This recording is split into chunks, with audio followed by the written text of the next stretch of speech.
Tito, capítulo 1, versículo 1, nos diz assim a palavra de Deus. Hoje, irmãos, os irmãos já estão acostumados com os nossos estudos, faremos um panorama, uma introdução à carta. Nós não entraremos no texto propriamente dito, mas nós veremos, irmãos, um geral sobre a carta, qual o propósito da carta, né? Por quem ela foi escrita e para quem ela foi escrita e por que ela foi escrita. Esta carta que é inspirada por Deus, inerrante, infalível, eterna. Diz assim a palavra do Senhor: Paulo, servo de Deus e apóstolo de Jesus Cristo, segundo a fé dos eleitos de Deus e o conhecimento da verdade, que é segundo a piedade, em esperança da vida eterna, a qual Deus, que não pode mentir, prometeu antes dos tempos dos séculos, mas a seu tempo manifestou a sua palavra pela pregação que me foi confiada, segundo o mandamento de Deus, nosso Salvador. A Tito, meu verdadeiro filho, segundo a fé comum, graça, misericórdia e paz, da parte de Deus Pai e da do Senhor Jesus Cristo, nosso Salvador. Amém. Esta pequena carta, irmãos, ao lado das cartas de 1 e 2 Timóteo, portanto, 1 Timóteo, 2 Timóteo e Tito, são chamadas na Bíblia de cartas pastorais, ou epístolas pastorais. Irmãos, por falar nisso, sabe a diferença de carta para epístola? Por que esse nome é tão estranho, irmãos? Por que não fala carta, né? Por que se fala epístola? Seria a mesma coisa, irmãos? É praticamente a mesma coisa, mas tem uma pequena diferença. As cartas, elas eram mais pessoais, e as epístolas eram mais gerais. Geralmente a carta era para uma pessoa, a epístola era aquilo que você escrevia, mas que você queria que um grupo de pessoas soubesse, que aquilo fosse proclamado, que aquilo fosse anunciado. As cartas eram mais impessoais, sabe, impessoais, quando você, fala com a pessoa com mais intimidade, e as epístolas elas eram mais formais. Então, irmãos, mas esta carta, por exemplo, embora ela tenha sido escrita para uma pessoa, nós também podemos chamar de epístola. Por quê? Porque esta mensagem, ela deveria reverberar na igreja, ela deveria ir para Tito ou para Timóteo, no caso de 1 e 2 Timóteo, mas deveria ser anunciada também para a igreja, ou seja, a igreja deveria tomar conhecimento do conteúdo da mensagem que Paulo estava escrevendo. Por isso, irmãos, se eu chamar aqui de carta ou de epístola, é a mesma coisa, ok? Porque carta, porque foi escrito para um homem, E epístola, porque a mensagem ela foi transmitida à igreja. E essas três cartas, irmãos, esses três livros da palavra de Deus, eles são chamadas de pastorais, porque foi escrita de pastor para pastor, O remetente da carta eram pastores, dois jovens pastores, Tito e Timóteo.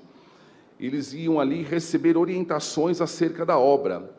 E os seus conteúdos, irmãos, eram extremamente práticos. Então, é chamada de pastorais, porque eram escritos de pastor para pastor, e eram conteúdos práticos. Paulo aqui, irmãos, ele não vai falar sobre grandes conceitos teológicos, mas ele vai falar como viver a vida cristã no cotidiano, ok?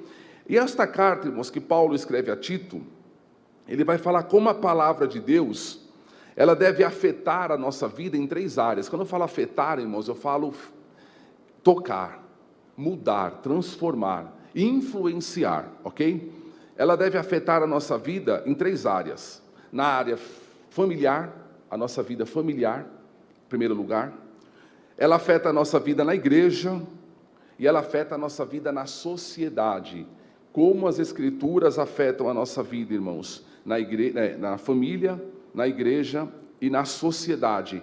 Então, irmãos, o propósito principal dessas cartas pastorais era fortalecer esses irmãos, esses pastores, contra as pressões internas e externas dentro da igreja e fora da igreja, que buscavam desviar a igreja da verdade. Era dar àqueles homens firmeza na liderança e na manutenção da sã doutrina das Escrituras. Irmãos, portanto, a carta de Paulo a Tito, ela nos demonstra como o Evangelho, irmãos, pode transformar uma sociedade. Não por meio do governo, não por meio de ações políticas, não por meio de ONGs ou acordos internacionais, mas por meio do indivíduo.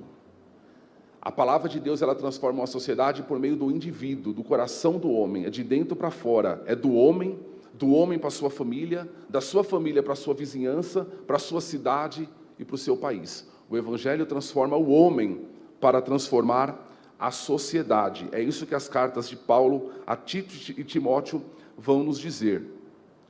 É interessante, irmãos, que é uma introdução, eu já falei, que nós sabemos quem foi o remetente da carta, foi Paulo, ok? Ele mesmo se identifica aí, né, no versículo 1, mas quem foi, irmãos, o destinatário da carta, né? Porque embora, irmãos, a carta receba o nome dele, Tito, ele, irmãos, é uma pessoa pouco falada nas Escrituras. A gente sabe pouco sobre Tito, a gente sabe mais sobre Timóteo do que sobre Tito. Se não houvesse, por exemplo, essa carta, irmãos, a gente saberia muito pouco e a gente falaria muito pouco, irmãos, a respeito de Tito. Ele não é mencionado em Atos dos Apóstolos, lá no início da igreja. Há uma menção dele em Gálatas e há algumas menções dele nas cartas aos Coríntios. Quem era Tito, irmãos? As informações que nós temos na Bíblia são poucas, mas são esclarecedoras. Em primeiro lugar, ele era um gentil, ou seja, ele não era judeu. Timóteo, irmãos, ele era meio judeu. Por que meio judeu? Porque a mãe era judia, mas o pai era grego, o pai não era gentil. Então Timóteo e a avó também era uma judia, que ensinava as escrituras para Timóteo desde pequeno, desde a tenridade. Então Timóteo cresceu conhecendo a lei, já Tito não. Tito era um gentil, por parte de pai e de mãe, né? Pelo menos a Bíblia dá a entender isso. Por quê? Porque ele foi um homem que ele não foi circuncidado. Ele não era circuncidado, o contrário de Timóteo. Ele não foi circuncidado. Outra informação que nós temos dele, irmãos, é que ele era filho da fé de Paulo. Paulo vai chamar ele aí de meu verdadeiro filho. Ou seja, foi Paulo quem ganhou Tito para Cristo. Foi uma de suas viagens missionárias, Paulo pregando e Tito se converteu no final do culto. Amém, irmãos? E ele, irmãos, era um homem de confiança de Paulo. Tito era um homem de confiança de Paulo. Por quê, irmãos? Porque ele recebeu por algumas vezes a missão de ir nas igrejas resolver problemas. Você vê que as igrejas já tinham um problema naquela época. E graças a Deus que elas tinham um problema, porque Paulo pôde escrever, e hoje a gente está estudando o que ele escreveu, inspirado por Deus. Não é verdade? Era Deus que inspirava os problemas? Não, mas né? Deus inspirava Paulo para corrigir os problemas que já existiam naquela época. E tem um fato, irmãos, interessante acerca da vida de Tito. Por quê? Porque naquela época, irmãos, o evangelho, a princípio, ele era pregado para quem? Para os judeus. Ele era pregado nas sinagogas, ok? Para aqueles que conheciam a lei. Tanto é que eles pregavam o evangelho baseado no Antigo Testamento. Eles não tinham as cartas, ninguém abria Tito, ninguém abria Apocalipse, não estava escrito ainda. Então eles abriam a lei, a Torá, Gênesis, Êxodo, Levítico, abriam os profetas, Jeremias, né? Abria Salmos, e baseado no Antigo Testamento eles pregavam a Cristo. Então, irmãos, o evangelho era a princípio pregado para os judeus, para pessoas convertidas, para filhos de Abraão, para aqueles que faziam parte da promessa, todos eles circuncidados. O que aconteceu? Pedro estava numa casa, ele tem uma visão de um lençol amarrado, ao mesmo tempo Cornélio está lá, e Deus dá uma mensagem para Cornélio para que ele mandasse chamar Pedro. E Pedro chega na casa de Cornélio, um centurião, um oficial romano, e Cornélio fala assim: eu tive uma visão contigo, e você tem que falar alguma coisa para nós a respeito de Deus aí. E Pedro já tinha sido advertido pelo Senhor para que ele falasse. Ele começa a falar para aqueles gentios, pessoas não circuncidadas, não conheciam a lei. E quando Pedro começa a falar, o Espírito Santo cai sobre aquele povo, é derramado sobre aquele povo, e eles começam a falar em línguas. A igreja de Jerusalém chamou Pedro: Pedro, que negócio é esse, você ficar pregando para gentios? E aí Pedro dá o testemunho: eu preguei por causa da visão que eu tive, e o Espírito Santo caiu sobre eles. E agora, o que a gente faz? E aí reúne um concílio, e nisso, Paulo estava fazendo as suas viagens. A igreja reúne a liderança para resolver o problema. O que a gente faz com os gentios agora, que o Espírito Santo está sendo derramado sobre eles? Mas eles não conhecem a lei, eles não são circuncidados. O que a gente faz? Circuncida ou não os gentios? E aí resolveram. Tiago era o líder da igreja na época, o irmão de Cristo, e aí ele fez o primeiro concílio, a reunião, para decidir o que ia fazer com esse povo. O que aconteceu? Dá-nos a entender que Paulo, ele leva Tito com ele, para provar que os gentios estavam se convertendo e eles estavam sendo transformados de verdade, eles estavam nascendo de novo. Ou seja, Tito foi a prova viva de que o gentio se converte, a prova que Paulo apresentou. Eles se convertem, olha aqui, ó, esse rapaz se converteu e ele não é circuncidado e nem vai ser. Paulo não deixou, eles queriam circuncidar Tito, Paulo não deixou não. Então, irmãos, se hoje nós não precisamos circuncidar, Tito tem uma participação nisso, glória a Deus. Que bom, né, irmãos? Lembrando que todo mundo sabe que é circuncisão, se não souber, olha na internet, amanhã que não dá para explicar, que é difícil explicar esse negócio, né? Então você tem que saber, se você não souber, dá um Google lá amanhã, ou vai no YouTube que você vai ver lá. E lembrando, irmãos, que aquela circuncisão, pelo menos no Antigo Testamento, era feito com ferro, sem anestesia, o Valdinho até fechou o olho, com pedra. Era tão terrível, irmãos, que um dos filhos de Jacó fizeram um acordo maldoso com uma cidade, falando o seguinte, que o príncipe daquela cidade queria se casar com a irmã deles, mas ele já tinha aprontado com ela a força, e eles fizeram um acordo. Então faz o seguinte, a gente vai ser um povo só, se todos vocês se circuncidarem. Todos eles se circuncidaram, irmãos, na pedra. E a Bíblia fala que passado alguns dias, estavam todos eles com inflamação pesada, talvez sem trabalhar, sem sair de casa, sem nada, irmãos. E aí eles entraram na cidade e mataram todos os homens. Tal era esse negócio de glória a Deus pela vida. Então, eu já gostei do livro por causa disso, viu? Né? Já é motivo suficiente para nós estudarmos com carinho a carta que Paulo escreve a Tito, irmãos. Veja só. Ele era um homem de confiança de Paulo. E Paulo deu para ele, irmãos, uma missão bastante complicada. Qual que era a missão que Paulo deu para Tito? A igreja de Corinto, ficava na Grécia, era uma igreja bastante complicada. Irmãos, um dia que a gente estudar a carta de Coríntios aqui, vocês vão ver, vocês vão falar, não, a gente é ruim, mas não tanto. Né? Corinto era complicada a igreja, mas tinha de tudo, irmãos, tudo que você imaginar, irmãos, o camarada dormindo com a madrasta, o camarada levando o outro na justiça, lá no juiz, tinha de tudo, irmãos. A Santa Ceia era uma bagunça, o batismo, era tudo bagunçado. A igreja lá era interessante, que ela tinha todos os dons espirituais. E aí, irmãos, Paulo escreveu uma carta para aquela igreja muito dura, que foi a primeira carta aos Coríntios. Dura, chamando a atenção do povo, vocês são carnal, vocês estão dando lugar para o diabo. Esse rapaz aí que pecou, vocês não disciplinaram ele. Vocês passaram a mão na cabeça do rapaz, entrega esse menino para Satanás, para que no dia do juízo ele seja salvo. Ele entrega ele para Satanás. Irmãos, foi uma carta muito dura. Quando a igreja recebeu a carta, irmãos, a igreja ficou profundamente triste, até revoltada com Paulo. Não aceitaram, irmãos. Paulo foi lá, pessoalmente, e eles receberam Paulo com hostilidade. Paulo foi recebido mal pela igreja por causa da carta que ele tinha enviado. O que Paulo fez, irmãos? E Paulo morou naquele lugar, foi uma das igrejas que Paulo ficou mais tempo, ele ficou 18 meses ali, irmãos, morou 1 ano e meio em Corinto, discipulando aquele povo, irmãos, ensinando aquele povo 1 ano e meio. Irmãos, se a gente ficasse uma semana com Paulo, ficaram 1 ano e meio com Paulo. Paulo foi embora, sabe o que Paulo teve que fazer? Mandar Tito lá. Mandou Tito, irmãos, para resolver esse problema, para apaziguar o ânimo daquele povo. Então você vê que a gente precisa tanto, irmãos, de pessoas como Tito na igreja. Vai lá, Tito. O povo lá não quer me aceitar, não. O povo lá vai me matar. Tão bravo comigo. Vai lá, Tito. E apazigua o ânimo dos irmãos. E Tito foi lá, irmãos. E a gente entende, pela segunda carta, irmãos, que ele teve sucesso, que ele conseguiu. Porque na segunda carta Paulo vai falar assim, eu disse tudo aquilo porque eu amo vocês. por amor ao Evangelho. Era uma igreja que, inclusive, irmão, contestava o apostolado de Paulo. Quem é você? Né?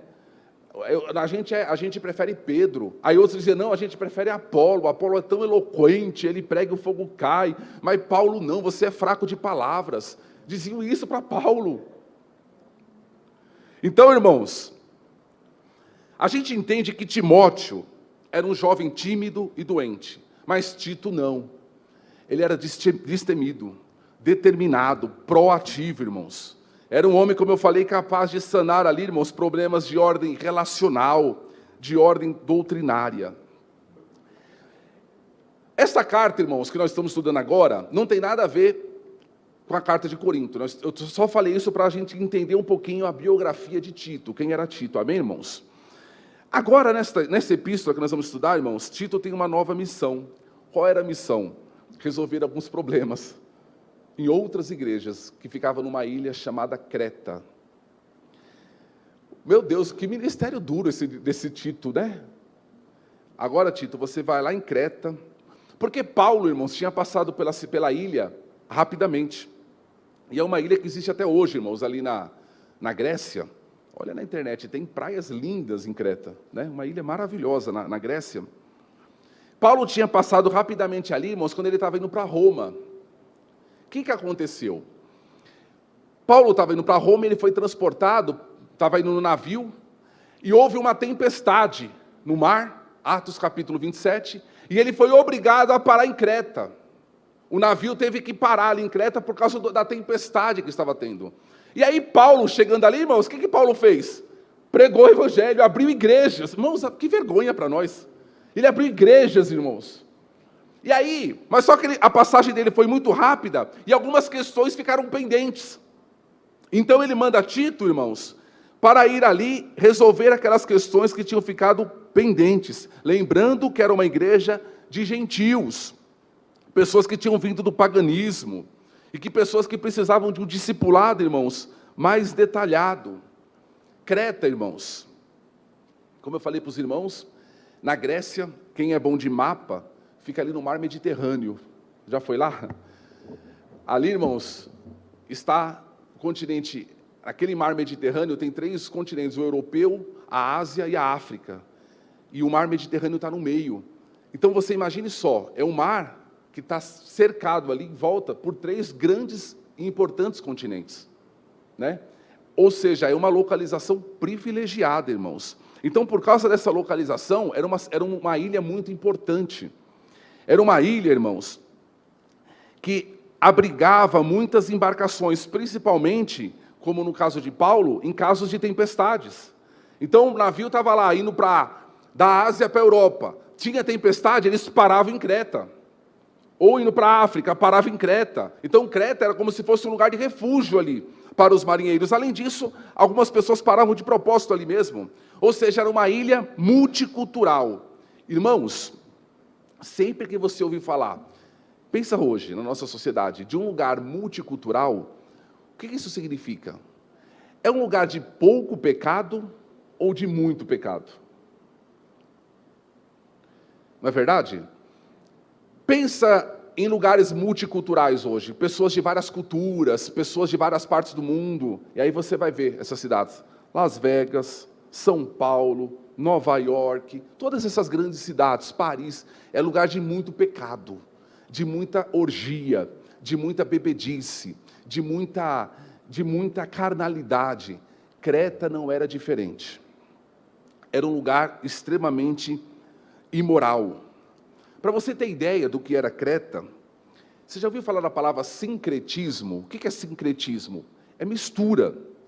É mistura de doutrina, mistura de religiões, mistura de valores.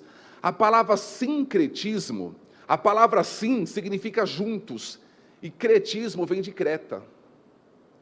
Sincretismo fala que quando todos os cretenses se reuniam, porque era a ilha grande, irmãos, e dentro daquela ilha tinha várias cidades. Dentro da ilha, a gente não pensa numa ilha pequena, uma ilha grande. Olha no mapa lá que ela é grande. Então tinha várias cidades dentro dela. Então quando todos os cretenses se reuniam para alguma coisa, falava o sincretismo.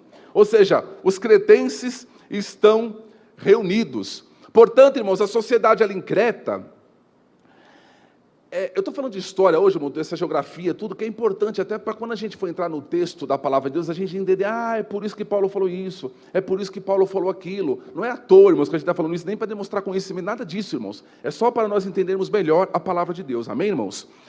Era uma sociedade que não conseguia distinguir, por isso que vem sincretismo, a verdade da mentira, o bem do mal. Não conseguia distinguir, irmãos, o justo do injusto.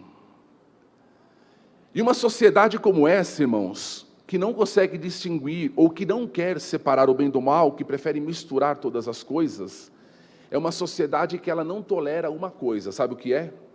A palavra de Deus. Uma sociedade como essa, nós moramos em Creta, sabia? Nesse sentido, nós moramos em Creta. Uma sociedade que não aceita você dizer, esta é a verdade. Este é o caminho, andai nele. Este é o nosso Deus e não há outro. Eles não aceitam. E aí o que acontece, irmãos? Uma igreja que estava num lugar como esse era como uma ilha. A igreja também era como uma ilha, cercada pelo paganismo, irmãos, de todos os lados, tentando entrar, tentando se infiltrar. E aí Paulo escreve para Tito, para que ele fosse lá, a fim de fortalecer os irmãos, dar firmeza aos irmãos contra esses ataques à verdade. Então, diante disso, por que essa carta então foi escrita, irmãos? Eu já falei de para resolver assuntos que estavam pendentes, capítulo 1, versículo 5, Por esta causa te deixei em Creta, para que pusesses em boa ordem as coisas que ainda restam. Ou seja, haviam coisas pendentes, porque a passagem de Paulo ali foi muito rápida. E outra coisa importantíssima, irmãos. Paulo envia Tito ali para corrigir erros doutrinários. Corrigir erros doutrinários. Olha o que diz o capítulo 1, versículo 10 e 11. A gente vai estudar melhor depois, mas olha o que diz. Porque há muitos desordenados, faladores, vãos e enganadores, principalmente os da circuncisão, os judeus, aos quais convém tapar a boca. Irmãos, quando eu li isso, a gente aprende, irmãos, que existem pessoas cujas bocas têm que ser tapadas dentro da igreja, sabia? Que forte. E aqui, irmãos, a ideia no grego é tão forte que é a ideia de você colocar um freio num cavalo, ou você colocar uma focinheira num boi, ou num cachorro. A ideia é você domar um bicho que não que quer ser indomável, é tapar a boca. Irmãos, existem vozes que a igreja tem que calar, porque se nós não calarmos, irmãos, elas corrompem a igreja. Jesus, ele repreendeu o anjo da igreja de Pérgamo, porque ele deixava Balaão falar ali. Você dá ouvidos para a doutrina de Balaão. Jesus repreendeu a igreja de Tiatira, o anjo da igreja de Tiatira, porque dava ouvido a Jezabel. É Jezabel quem está mandando aí, quem está dando voz nessa igreja. Irmãos, interessante, que esses dias atrás nós meditamos sobre Bartimeu, que não chamava Bartimeu, vocês sabem, Mas uma voz que a gente tem que ouvir, um grito que a gente tem que escutar, mas a gente tem que ter discernimento, porque as vozes que têm que ser caladas. Forte, não, irmãos?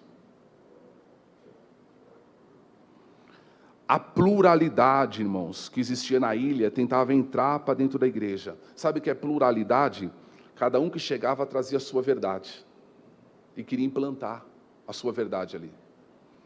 Cada um que chegava trazia os seus valores, e queria que o cristianismo se adequasse, juntasse os seus valores. Não, mas qual o problema? Isso não fere o evangelho, vamos juntar as duas coisas. Que mal faz? Para que ser tão radical? Não dá para fazer tudo junto? Aí Paulo fala, que cale a boca desses, tape a boca desses. E Paulo, irmãos, vai dizer o seguinte, para os irmãos: não deem ouvidos a fábulas judaicas, nem aos mandamentos de homens que se desviam da verdade. São coisas, ou seja, são vãs discussões, coisas que não dão fruto, irmãos. Irmãos, quando eu penso nesse negócio aqui, irmãos, discussões que não dão frutos, sabe? Gente que quer ficar filosofando e tal. Como a gente pensa nas redes sociais hoje em dia, né, irmãos? Quantas discussões sem fruto, por isso que eu saí, sem fruto nenhum. Você fala, qual o resultado disso? Qual a finalidade disso? Qual o objetivo disso? Zero. Nada. E Paulo fala, deixa para lá esse povo. Por quê? Porque a doutrina deles, lembra que eu falei no começo? Que as cartas pastorais é a palavra ferindo a vida, é a palavra influenciando a vida, na família, na igreja e na sociedade. A palavra deles estava separada da vida. Eram discussões que ficavam falando, né? Coisas que de nada se aproveita. E que não traz nenhum fruto, irmãos, para o cotidiano, para o viver diário. Paulo, outro objetivo da carta, irmãos, era corrigir problemas que haviam dentro da própria liderança da igreja. Vaidades. Graças a Deus, que Deus os guarde, irmãos. Ali, dá uma bênção aqui, irmãos. Eu gosto tanto dos obreiros aqui da chácara, irmãos. Quando eu for embora, eu vou levar tudo junto comigo. Irmãos, e havia problemas ali, irmãos, entre eles. Outro problema, e aí, irmãos, aqui pega também na gente, hein? Olha o capítulo 3, versículo 1 e 2. Eu só estou fazendo a introdução, vendo algumas coisas importantes, depois a gente vai entrar com detalhe no texto, irmãos, tá? Talvez a gente faça mais uns 3 ou 4 estudos. Admoesta-os a que se sujeitem aos principados e potestades, que lhes obedeçam e estejam preparados para toda boa obra, que a ninguém infamem, nem sejam contenciosos, mas modestos, mostrando toda a mansidão para com todos os homens. Sabe o que é isso, irmãos? A igreja, o crente, irmãos, que é ferido pela palavra de Deus, irmãos, uma coisa que ele aprende, irmãos, é se submeter às autoridades, desde que elas não firam a palavra de Deus. Tem crente, irmãos, fala tão mal do presidente, mas não ora por ele. Sabe, irmãos, independente do partido, irmãos, o partido que estava antes eu não gostava, mas eu orei tanto por aquela mulher, irmãos.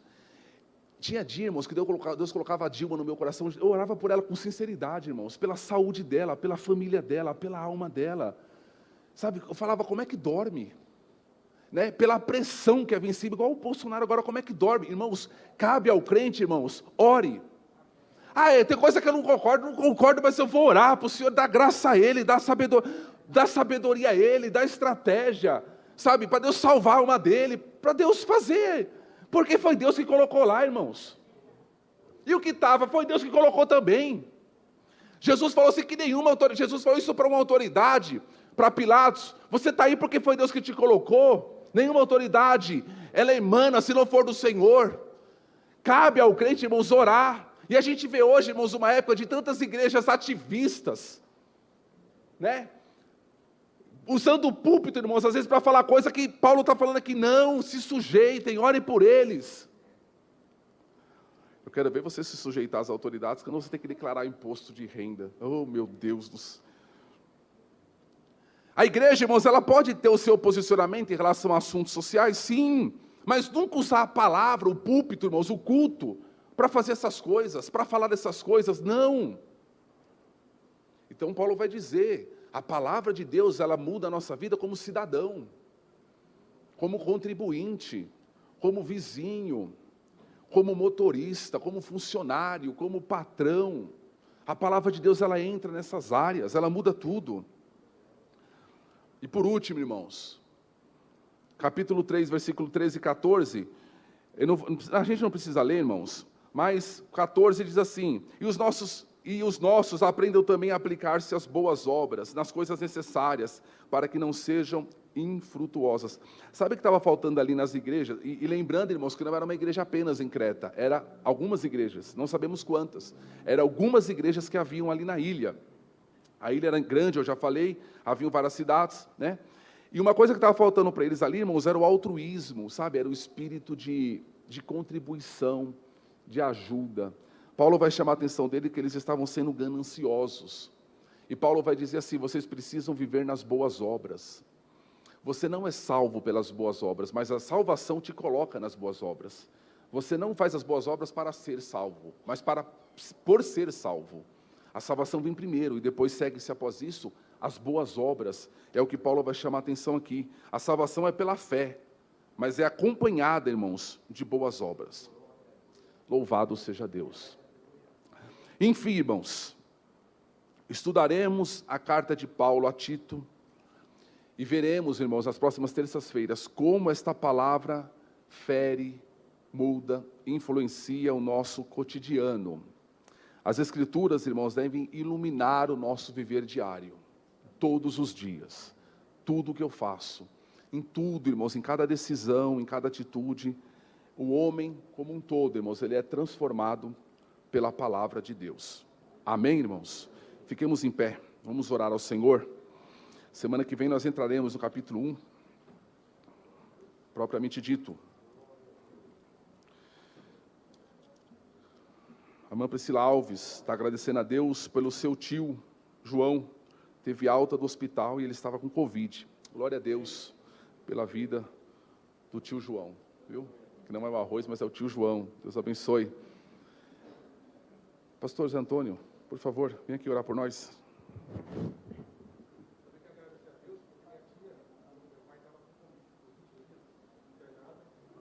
Glória a Deus. A tia do irmão Wagner também, irmão, estava 21 dias internada com Covid e também recebeu alta hoje, está em casa. Graças, qual é o nome dela? O nome dela? Ivanice. Ivanice. Deus abençoe, em nome de Jesus. Glória a Deus por isso, né, irmãos?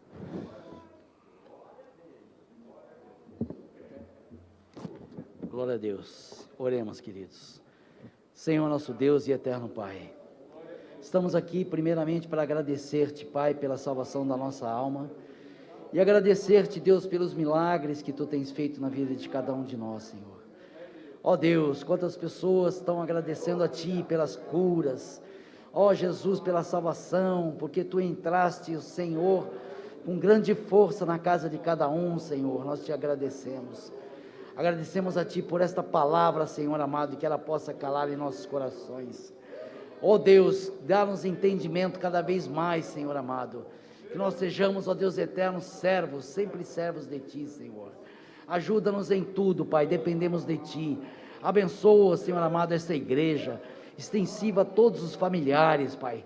Sê conosco, Senhor, e leva-nos em paz, guarda-nos e livra-nos de todo acidente, de todo perigo, em nome de Jesus, amém. Erga suas mãos, irmãos, que a graça do nosso Senhor Jesus Cristo, o grande amor de Deus, a comunhão e as consolações do Espírito Santo sejam com todos, todos digam amém.